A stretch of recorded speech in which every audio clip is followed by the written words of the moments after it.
আসসালামু আলাইকুম। আজকে আমরা ট্রান্সফরমারের 13 নম্বর ক্লাস নিয়ে আলোচনা করব।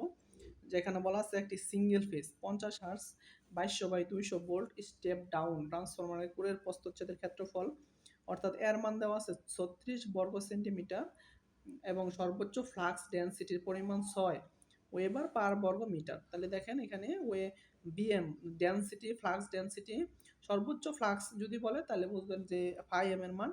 আর যখন সর্বোচ্চ ফ্লাক্স ডেনসিটি মানে ডেনসিটি মানে ঘনত্বের পরিমাণ মানে প্রতি বর্গ মিটারে 6 ওয়েবার আছে। তখন এটা এটা ধরে নিতে হবে যে সর্বোচ্চ ফ্লাক্স ডেনসিটি এটা হচ্ছে বিএম, এটা হচ্ছে 6। তাহলে প্রাইমারি এবং সেকেন্ডারি টার্ন সংখ্যা বের করো। তাহলে আমরা এই ডাটাগুলো লিখি। দেওয়া আছে EP primary 2200 volt, secondary 200 volt. এর মান দেওয়া আছে 36 সেন্টিমিটার পার স্কোয়ার। আপনি যদি এটারে মিটারে নিয়ে যেতে চান দেখেন এ সমান সমান 36। আর আমরা জানি 1 মিটার সমান সমান 100 সেন্টিমিটার। তাহলে সেন্টিমিটার দুইটা আছে, তাহলে 100 গুণন 100 এটা দ্বারা ভাগ করলে এটা মিটার স্কোয়ারে চলে আসবে। আপনি যদি আর একটু শর্টকাট করতে চান এখানে হবে 10 টু দি পাওয়ার 4 নিচে, আর এটা হচ্ছে উপরে নেন 10 ইনভার্স 4 মিটার স্কোয়ার, এটা হবে আর কি। তাহলে দেখেন বিএম 6 ওয়েবার পার মিটার স্কোয়ারে দেওয়া আছে। এটা যেহেতু মিটার স্কোয়ার দেওয়া আছে আমি এই জন্য এটাকে মিটারে কনভার্ট করে নিলাম। তাহলে দেখেন আমি লিখতে পারি এম সমান সমান বিএম ইন্টু এ। এখানে দেওয়া কনভার্ট করে দেওয়া আছে, আমি পূর্বের পেজে কনভার্ট করে দিচ্ছি।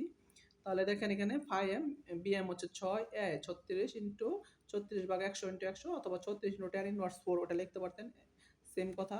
তাহলে এটা আপনি ক্যালকুলেশন করেন, এটা হচ্ছে 0.0216। এম এর এককটা হচ্ছে সর্বোচ্চ ফ্লাক্সের এককটা হচ্ছে ওয়েবার। তাহলে এটা বের করলাম। আর আমরা যদি প্রাইমারি টার্ন সংখ্যা বের করি আমরা জানি প্রাইমারির ইনডিউসড ভোল্টেজ সমান সমান 4.44 এফ এম এনপি। তাহলে ইপির মান লিখলাম 2200 সমান সমান 4.44, এফ এর মান হচ্ছে 50 এম এই যে বের করলাম মাত্র, এটা লেখেন এনপি প্রাইমারি টার্ন সংখ্যা বের করব। তাহলে 2200 বাকি এগুলো দিয়ে দেন তাহলে বের হয়ে যাবে 459 টার্ন, মানে প্রাইমারিতে টার্ন সংখ্যা দেওয়া আছে। আর যদি আপনি সেকেন্ডারি টার্ন সংখ্যা বের করেন আমরা জানি কি সমান সমান এনপি বাই এনএস সমান সমান ইপি বাই এস। আপনি প্রথমে টার্ন সংখ্যা এটা বের করে নিতে পারতেন, অথবা যদি বের না করেন তাহলে NP by NS EP by S এটা দিয়েও করতে পারবেন।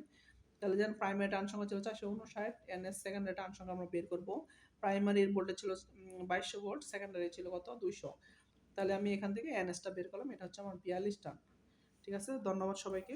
পরবর্তী ক্লাস আমরা এই ক্লাসটা পরবর্তী ক্লাসে করব। আসসালামু আলাইকুম।